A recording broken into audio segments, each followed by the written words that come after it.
नमस्कार दोस्तों। तिवारी टॉक्स के इस बेहद रोमांचक और रोंगटे खड़े कर देने वाले एक्सप्लेनर में आपका स्वागत है।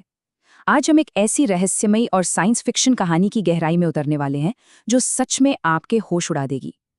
जरा सोचिए, एक प्राचीन रहस्य को सुलझाने के लिए एक पुरानी नीलिमणि को तोड़ा जाता है, ये सोच कर कि चलो कहानी यहीं खत्म हो जाएगी।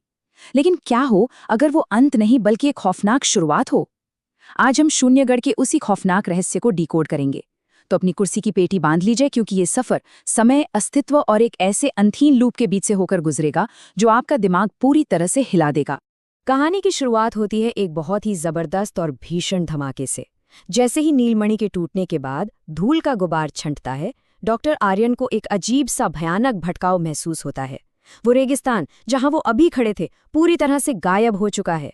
वो मॉडर्न तंबू, वो आज की दुनिया, सब कुछ पलक झपकते ही हवा में उड़ गया। डॉक्टर आर्यन जब अपनी आंखें खोलते हैं तो जो नज़ारा उनके सामने होता है उसे देखकर उनका खून जम जाता है। उनकी पूरी मॉडर्न रियलिटी, पूरी की पूरी आधुनिक दुनिया बस वाष्प बनकर उड़ चुकी थी। अब जरा इस स्थिति को ध्यान से देखिए। एक तरफ 2026 के डॉक्टर आर्यन हैं, जो कुछ ही पल पहले शून्यगढ़ के खंडरों के बीच अपने मॉडर्न कपड़ों में खड़े थे। लेकिन उस धमाके के बाद अब वो एक बेहद आलीशान और भव्य कमरे में है। दीवारों पर मशालें जल रही हैं और खिड़की के बाहर शून्यगढ़ चमक रहा है, लेकिन किसी खंडहर की तरह नहीं, बल्कि अपनी पूरी ऐतिहासिक भव्यता के साथ।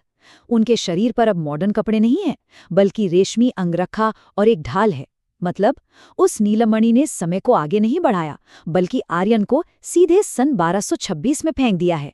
अब वो डॉक्टर आर्यन नहीं है, वो राजकुमार अच्युत बन चुके हैं। और इसी भयंकर सदमे के बीच दरवाजा खुलता है। एक सेवक अंदर आकर कहता है, राजकुमार अच्युत, महाराजा मार्तंड सिंह इंतजार कर रहे हैं। आज रक्तशिला को जागृत किया जाना है।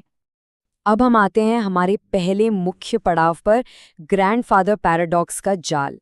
तो बात यह है कि आर्यन किसी आम मुसीबत में नहीं फंसा था, वो ग्रैंडफादर पैराडॉक्स का शिकार हो चुका था। अब आप लोग साइंस फिक्शन के फैन हैं तो इस थ्योरी को तो जानते ही होंगे। टाइम ट्रैवल का ये वो खौफनाक सिद्धांत है जहां अतीत में जाकर अगर आप कुछ ऐसा बदल दें जिससे आपका अपना ही भविष्य मिट जाए तो क्या होगा। अगर आर्यन उस रक्तशिला के अनुष्ठान को रोक देता है तो वो खूनी इतिहास कभी रचा ही नहीं जाएगा, और अगर वो इतिहास ही नहीं रचा गया तो 2026 में आर्यन का जन्म कैसे होगा। जरा सोच कर देखिए इस भयानक जाल के बारे में। ये एक ऐसा फंदा है जहां हर एक कदम पर सिर्फ और सिर्फ मौत है। तो सबसे बड़ा और रोंगटे खड़े कर देने वाला सवाल यही था, यदि आर्यन इस अनुष्ठान को रोक देता है तो क्या उसके भविष्य का कोई अस्तित्व बचेगा भी। यही सवाल आर्यन को अंदर ही अंदर खाई जा रहा था।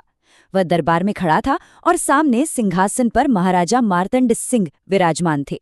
राजा की आंखों में कोई गुस्सा नहीं था, बल्कि एक ठंडी, खून जमा देने वाली क्रूरता थी।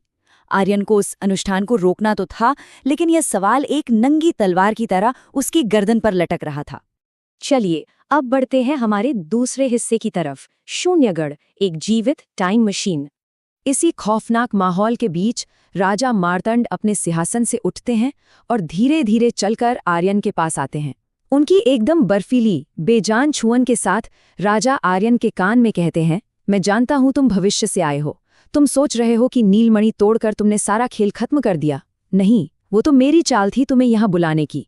मुझे वो रक्त नहीं चाहिए था, मुझे वो अनुभव चाहिए था जो केवल भविष्य का मनुष्य ही ला सकता था। दोस्तों, ये कोई गेम ओवर नहीं था, ये एक बहुत ही ठंडे और शातिर दिमाग से बुना गया मौत का जाल था।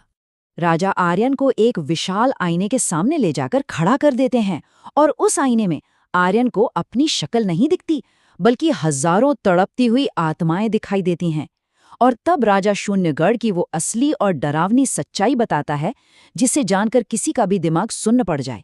ये महल, ये किला, ये कोई ईंट और पत्थर की बिल्डिंग नहीं है, ये एक लिविंग ऑर्गेनिज्म है। जी हाँ, एक जीवित प्राणी, एक ऐसी राक्षसी मशीन जो इंसानी यादों को निगलती है और समय को अपना भोजन बनाती है।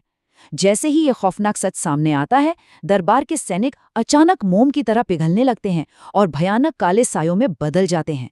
पूरा का पूरा महल किसी भूखे जानवर की तरह कांपने लगता है।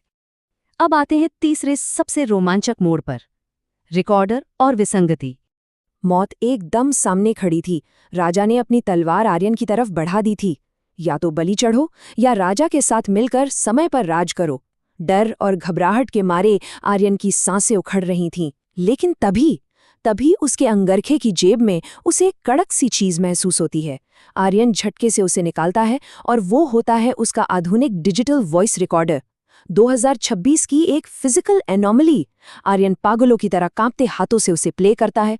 रिकॉर्डर चालू होते ही एक जोरदार इलेक्ट्रोमैग्नेटिक खड़खड़ाहट गूंजती है और दादाजी की आवाज बाहर आती है। आर्यन, अगर तुम कभी वहां पहुंचो तो याद रखना, शून्यगढ़ का सूर्य कभी अस्त नहीं होता, क्योंकि वो सूर्य नहीं, एक वर्म होल है। बाप रे, इस एक लाइन ने सारे के सारे समीकरण ही बदल कर रख दिए।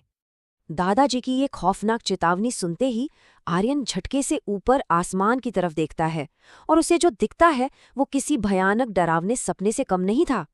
महल की छत पूरी तरह से गायब हो चुकी थी, आसमान का रंग बिल्कुल बदल चुका था और वहां एक नहीं बल्कि दो सूरज चमक रहे थे। एक हमारा नॉर्मल पीला सूरज और उसके ठीक बगल में एक गहरा, विशाल और भयानक काला सूरज। असल में वो काला सूरज ही वो वर्म होल था, वो शून्यगढ़ का असली पावर सोर्स, जो अंतरिक्ष और समय का सीना चीरकर आसमान में लटका हुआ था। वो नज़ारा इतना डरावना था कि अच्छों की रूह कांप जाए। अब बात करते हैं हमारे आखिरी और सबसे हैरान कर देने वाले हिस्से की, अनंत लूप का सच। समय तेजी से भाग रहा था और महल पिघल रहा था। आर्यन ने बिना कुछ सोचे अपनी पूरी ताकत से उस डिजिटल रिकॉर्डर को राजा मार्तंड के पैरों के पास दे मारा। रिकॉर्डर के टूटते ही उसकी इलेक्ट्रोमैग्नेटिक तरंगों ने 1226 के उस प्राचीन काले जादू के साथ एक भयानक रिएक्शन किया। एक जोरदार धमाका हुआ और समय का वो लूप दरकने लगा। और तभी इस अनंत चक्र के 4 खौफनाक चरण हमारे सामने आते हैं। ध्यान से सुनेगा। पहला, भविष्य से आर्यन 1226 में आता है। दूसरा, वह इस जीवित यादें खाने वाले किले में रहकर अपना दिमागी संतुलन खो बैठता है। तीसरा, वही आर्यन वक्त के साथ क्रूर महाराजा मार्तंड सिंह में बदल जाता है। और चौथा, अमरता की भूख में वह मार्तंड बनकर भविष्य से अपने ही एक और रूप को, यानी आर्यन को, वापस 1226 में खींच लेता है। ये एक ऐसा चक्र है जो कभी खत्म ही नहीं होता। और फिर आता है कहानी का सबसे बड़ा ट्विस्ट। जब आर्यन ने उस आईने में देखा तो वहां राजा मार्तंड का अक्स नहीं था, वहां आर्यन का अपना खुद का चेहरा था। और सबसे डरावनी बात जानते हैं क्या थी? खुद आर्यन की आंखों के पीछे वही आग, वही अंगारे दहक रहे थे जो राजा मार्तंड की आंखों में थे। इसका मतलब राजा मार्तंड कोई और नहीं बल्कि आर्यन खुद था। वो किसी और का शिकार नहीं था, बल्कि समय के इस दुष्चक्र में फंसकर खुद को ही अमर बनाने के लिए अपना ही शिकार कर रहा था। वो इस कहानी में बलि का बकरा नहीं था, वो खुद ही वो शिकारी था। तो दोस्तों, क्या कभी ऐसे शिकार से बचा जा सकता है जहां शिकारी खुद ही अपना शिकार हो?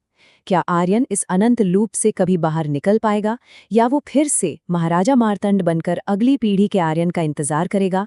ये एक ऐसा सवाल है जो शून्यगढ़ की इन काली दीवारों में हमेशा के लिए गूंजता रहेगा। इस दिमागी उलझन और खौफनाक सफर में मेरे साथ जुड़ने के लिए आपका बहुत बहुत धन्यवाद।